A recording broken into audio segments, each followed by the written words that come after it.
Hello YouTubers, this is Engineer Pat 5290. Just want to show you off the next side of my desk, which has all these cars, these old cars, and a little blimp in the desk weight, and I'll get to those two in just a second. As you've seen the racing section, I will do the same thing on this side. I will go through one of them each individually and tell you a little bit about each one. So we're going to start here with these three trucks. I'm going to work our way back. First up, we have this Texaco tanker. It is a bank. Right here in the back, it's just a little bank. And right here, the truck cab opens as the hood, and it just pops in. You can see the engine's right there, and then of course, it closes right back. So that's a little bit about this truck here. It just freely rolls. No turning wheels or anything. So that's the first truck. The next one was probably one of my favorite ones as a kid. Is this 1957 Chevrolet truck for New Holland. This is actually one of my favorite trucks that I've ever had. My grandmother bought this for me when I was a little boy. As you can see, the wheels turn. The steering wheel does not turn in, but look in the inside. It's nicely done. It's got a little lunchbox and a little toolbox, bar seat, and all the inside of it is nicely done. The hood does not open on this one, but here's something that's really cool. Take the back off, and you can also take the box out. Ooh. Well, I can get it out. Sorry about that. And see, the box comes out. And see, there's the inside of the truck. Very nicely done here. It looks like the real deal. And of course, this slides right back in. And so does the box. And the bottom is nicely done too. Take a look at the detail on the bottom. So, anyway, that's the 1957 Chevrolet truck. Next in the lineup is this Ford I believe it's an F100. It's a limited edition. Let's see. 1948 Ford.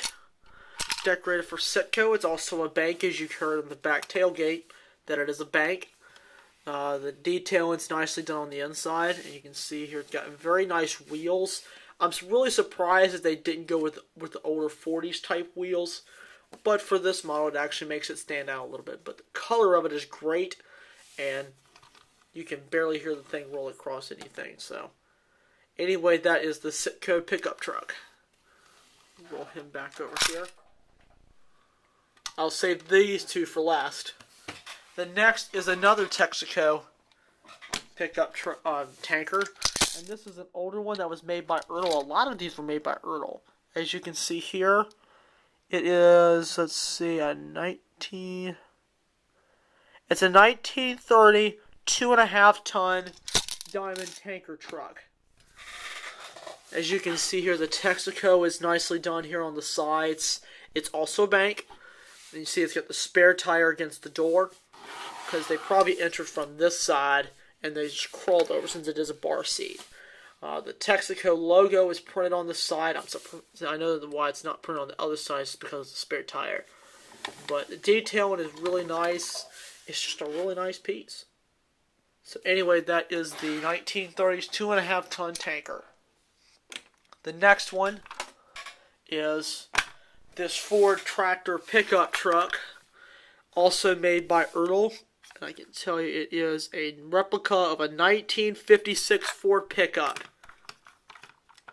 I do not believe the hood opens on this. I have not tried it though. But this one was actually given by my grandmother again. It has the old 1950s wheels, as you can see here. Ford tractor was very popular, and then of course Ford sold the business to New Holland, and New Holland is the bigger company. So that's why I've seen a lot more New Hollands on the road when they mow the grass. So anyway, that is the 1956 Ford pickup. The next one is this Lionel Electric Trains Chevrolet sedan. Let's see. This one was actually made was not made by Ertl. It was made by Liberty Classics, the 55 Chevy. You can see this one is also a bank, decorated for line-out trains. This was actually a pretty cool little piece my dad actually bought. So, take a look at the detail. It's got the old Chevrolet emblem on the hood. And there's the back. It's a very nice model. And these are, well, they're getting harder and harder to find. I just forgot where my dad got it, but he actually ended up giving this to me when I was a little boy, since he knows I love trains so much. So anyway, that is the Lino Electric Trains 55 Chevy. The next is probably going to be one of my awesome sections. Here is a 1978 Chevy Corvette Stingray. It was made by the Franklin Mint. It's a 1978 because they came out with different back glasses. You can see here on the back. I do have a 79, which I can show to you in a second, of course. The hood opens. As you can see, the engine is nicely done inside.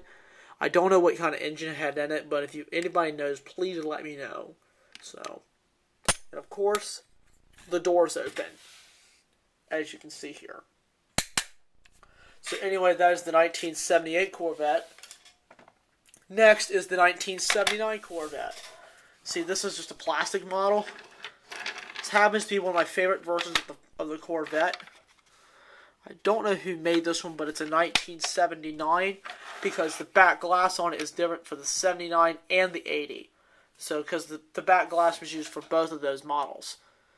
So, and also for the 78, but it's a really nice model. One of the most popular colors was red, and I happen to like red on the Corvette. It's one of the most legendary cars out there, guys. So anyway, that's the 1979 Corvette. Then the next one is probably one of the few Chrysler-related products that I have. Is this Plymouth Duster 340 by Johnny Lightning. Johnny Lightning is a very, very popular model of car. Brand, I should say. The Plymouth Duster is an awesome car. As you can see, the doors open. Whoops. And also the hood opens. And the hood looks, and the inside of it looks good. It's got a 4-barrel engine in it. And it actually looks pretty sweet when you open it up. This is actually the 340 version. These were good cars back in the day for Plymouth. As you can see there's the back. And there's the side. I love the color of it. The detailing is nice. And this is this is the only Chrysler related product that I have on my shelf. Most of it is Ford and Chevy. But anyway, there is the Plymouth Duster 340 with turning wheels, by the way. Alright, the next one is also one of only one that I have. Is this Ferrari GTO. And let's see, this was made by a foreign company. And this was made in Italy. It's a Ferrari GTO. I don't know the year on it. But look at this. The motor is in the back. Check that out. It's kind of sweet the way this is built. And of course the doors open. One of my other friends would like this too, but see, the doors open, the seats are nicely done, and even the engine too. The engine looks pretty sweet, but I'll do a little homework on this and I'll see what type of engine that's in it. So, and the wheels turn. I'm surprised the wheels don't turn on this car very much. So anyway, there is the Ferrari GTO. The next is the 1971 Chevy Vega. This was another good car in its days too.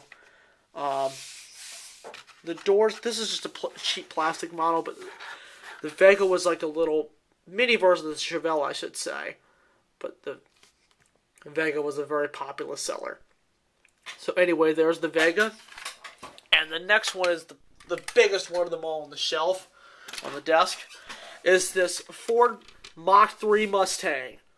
This is actually a really, really awesome model here. I'm guessing this was probably about a 2002, 2003. As you can see here, look at the monster engine provided for that Mach 3. Let me open it up and I'll read it to you. It is a 4.6. It's 4.6. Look how big that thing is, man. You've got that. You've got racing seats with the racing straps. doors that open and the trunk that opens. Let me see if I can get it open. See, there it goes. Where the battery is stored in the back. That's kind of weird. But this is a really awesome car. This was made by Maisto. As you can see, the wheels turn with the steering wheel.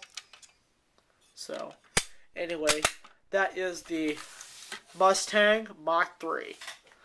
I'm going to set him over there.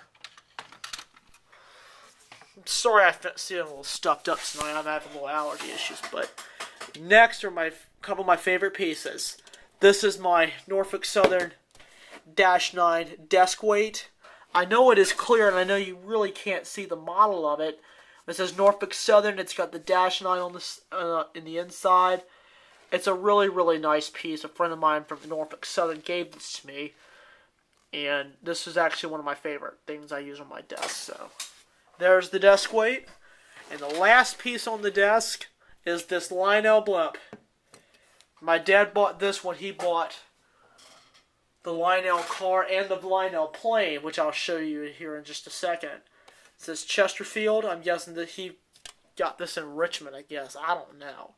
See, it's got the big Lionel on the side, the Lionel logo, L-003 for the blimp number. The L on the nose is nicely done. And, of course,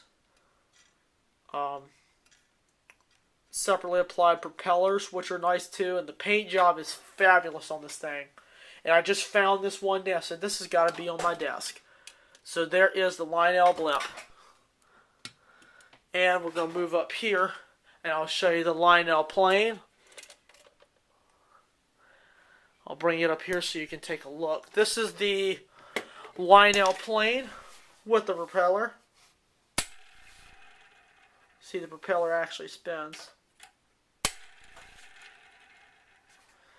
It's a biplane. It says, Lionel, fly with the lion. As you can see here, you got the Lionel lion. And the top of this is well done too. You get the Lionel and the identification on there, L-01. The cockpit is nicely done too. It's just a really, really nice piece. So anyway, that concludes all the stuff on my desk, and I will be showing you some more in part 3. So stay tuned for part 3. Alright, we'll see you back in a few minutes. This is Engineer Pat. Out.